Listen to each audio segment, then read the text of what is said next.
Hello, नमस्कार सर्वांना. श्री स्वामी समर्थ. कसे आहात सर्वजण? मस्त आहात ना? तर मस्तच असायला पाहिजे. तर ना हे माझं जिल्हा परिषद क्वार्टरचं घर आहे, जिथे मी गेली 10 वर्ष राहत होते. तर या घरासोबत पण माझे खूप आठवणी जोडल्या गेलेल्या आहेत. आपण जिथे राहतो, जे सदन जसं आहे त्याच्यासोबत आपले भरपूर अशा आठवणी असतात. रडलेलं, हसलेलं, आपलं चांगले दिवस, वाईट दिवस सगळे या घराने पाहिलेले असते. तसं तर ना मी तुम्हाला ना माझ्या हा झेडपी क्वार्टरच्या घराचा व्हिडिओ देणार नव्हते, पण आता मी शिफ्टिंग करते. मी या अगोदर आपल्या चॅनलवर एक व्हिडिओ टाकला होता की मी रो हाऊस घेतलं म्हणून, आणि रो हाऊस घेऊन पण आपल्याला 1.5 वर्ष झालं आहे, पण आपण तिकडे काही शिफ्ट करत नव्हतो, कारण इशू लहान असल्यामुळे आणि तिच्या शाळेची येण्या जाण्याची प्रॉब्लेममुळे आपण शिफ्ट करणार नव्हतो. पण आता आपण तिकडे शिफ्ट करण्याचा विचार केला. तर हा ना फ्रायडेचा व्हिडिओ आहे. तर फ्रायडेला मी म्हणजे मला हा पूर्ण जे घर आहे ते रिकामं करायचं होतं गुड फ्रायडेला. तर म्हटलं की आपण ज्या घरामध्ये 10 वर्ष काढलीत, या घरासोबत आपले बरेच काही क्षण आहेत जे की आपण इथे अनुभवले आहेत, तर आठवणी आहेत. तर म्हटलं एक छोटासा का होईना व्हिडिओ तुमच्यासोबत शेअर करावा. तर एंट्रन्सला मध्ये आल्याच्या नंतरच समोर हॉल आहे, आणि हॉललाच अटॅच छोटीशी बाल्कनी आहे. तर बाल्कनीमध्ये मी असे काही छोटेसे जे पण रोपं होते ती लावली होती. इकडे ना संध्याकाळचं ऊन येते, 3च्या नंतर सकाळचं ऊन भेटत नाही, त्यामुळे तेवढी काय जे पण आपण झाडं वगैरे लावले होते, प्लांट लावले होते, तेवढे काही ग्रो करत नव्हते.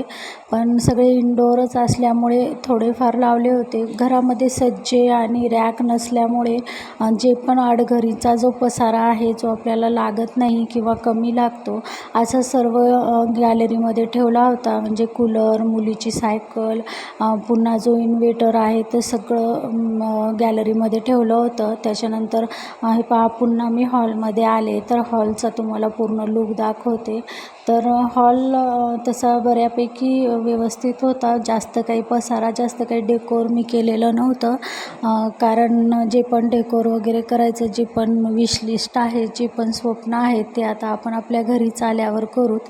तर इथे हॉलमधून समोर आले कीच तिथे मग माझी वॉशिंग मशीन ठेवलेली होती, आणि त्याच्यानंतर पहा किचनचा दरवाजा आहे. तर मध्ये थोडासा स्पेस आहे, तिथून जर पाहिलं तर किचन असं दिसतं.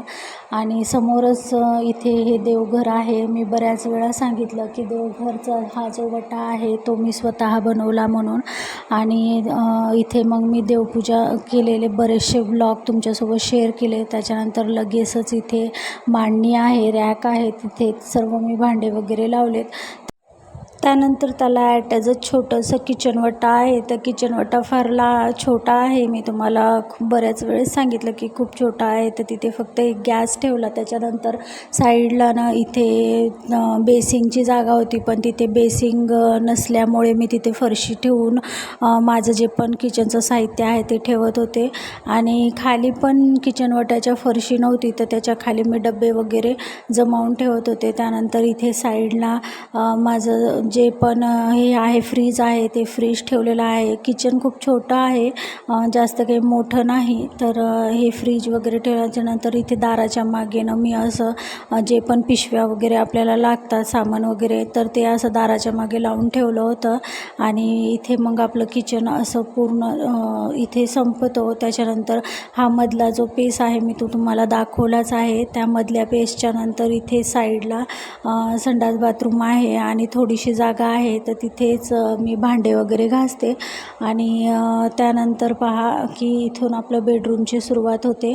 तर बऱ्यापैकी ना झेडपी क्वार्टर पण छान होतं बरं का. या घरामध्ये ना जेव्हा मी आले होते तेव्हा माझी मुलगी इशू फक्त 6 महिन्याची होती, आणि आता ती 9 वर्ष पूर्ण होऊन तिला 10वं वर्ष, 9वं वर्ष, 8 वर्ष पूर्ण होऊन तिला 9वं वर्ष लागले.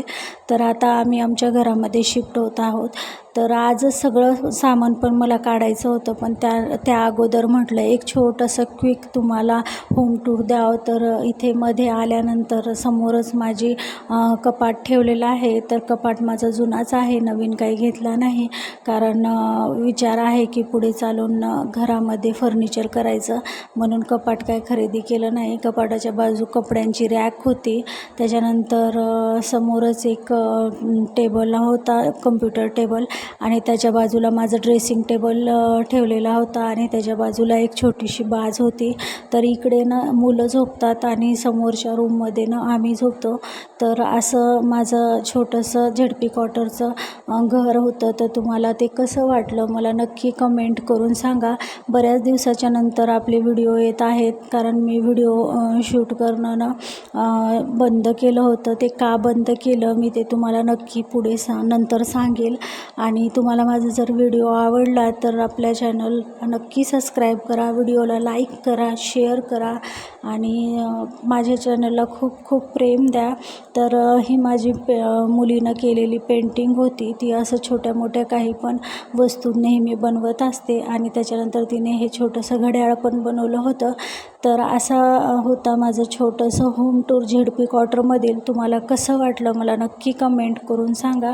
भेटूया नेक्स्ट व्हिडिओमध्ये. आता नवीन व्हिडिओ सर्व आपल्या नवीन घरामध्ये भेटतील, आणि तुम्हाला जर माझं डेली रूटीन आणि डेली लाईफ आणि माझ्या नवीन घराचं पण होम टूर पाहिजे असेल तर मला नक्की कमेंट करून सांगा. आणि आपण जिथं राहतो ना, तो सदन मोठं असो का छोटं असो, बंगला असो का झोपडा असो, त्याच्यासोबत आपल्या बऱ्याचशा आठवणी असते. ते आपल्याला निवारा देतो, आणि आपल्या प्रत्येक सुखदुःखामध्ये तो खंबीरपणे आपल्यासोबत उभा असतो. त्याच्या छत्रछायेमध्ये आपण स्वतःला अगदी सुरक्षित ठेवल्यासारखं आपल्याला वाटतं. तर त्यामुळे घर कसंही असो, ते आपलं सदन आहे, आणि आपण त्याच्यावर खूप प्रेम पण केलं पाहिजे. असं म्हणतात की फक्त 4 भिंती बांधल्याने ते सदन होत नाही, तर त्या घरामध्ये राहणार व्यक्तींमुळे तो घर बनतो, आणि त्या सदनामध्ये राहणाऱ्या प्रत्येक व्यक्तीचा ओहरा तिथं असल्यामुळे जो पण वास्तुपुरुष असतो त्याला ते सर्व काही कळत असतं. त्या भिंतींमध्ये जसं जीवच निर्माण झाल्यासारखं असतो. तर तुम्हाला माझा हा होम टूर कसा वाटला मला नक्की कमेंट करून सांगा, आणि असेच व्हिडिओ पाहण्यासाठी चॅनलला नक्की सबस्क्राईब करा.